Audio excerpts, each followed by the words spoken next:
how I would describe it to them is saying, yes, okay, so if recipients of care, because I prefer that over patient and client, the people who are coming to access your services, they can come with variations of attitudes, biases, and prejudices. And where are they at in their most vulnerable, like what's actually happening to them to require the service?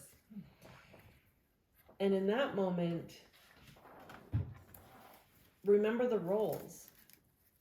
They are a paid healthcare provider. And understanding where your biases and your prejudices lie.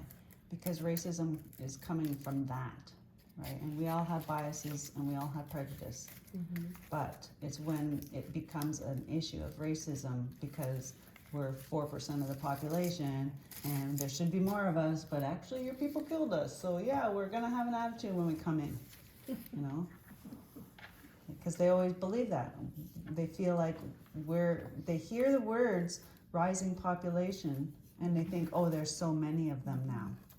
And this person coming through the door is at their most vulnerable, seeking help.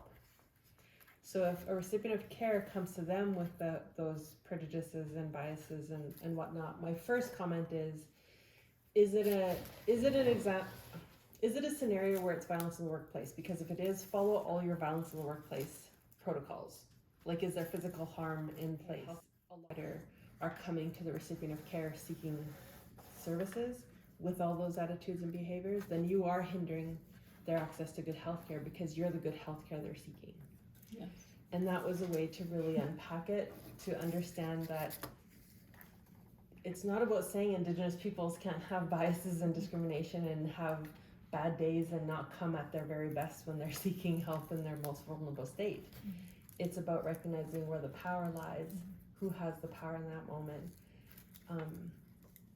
within that role of providing services and care. And once I would lay it out that way, many, I will never say all because I don't know, but many who I witnessed would sit with them better. Because I think sometimes people are trying to still go, well, your people suck too. Mm-hmm. What about your people? Mm-hmm. Instead of recognizing it's about how are you working with recipients of care. Mm-hmm. And by learning about Indigenous cultural safety, you're learning tools that can be applied to any person, not just Indigenous peoples. And really what we're doing is asking you to have critical thought.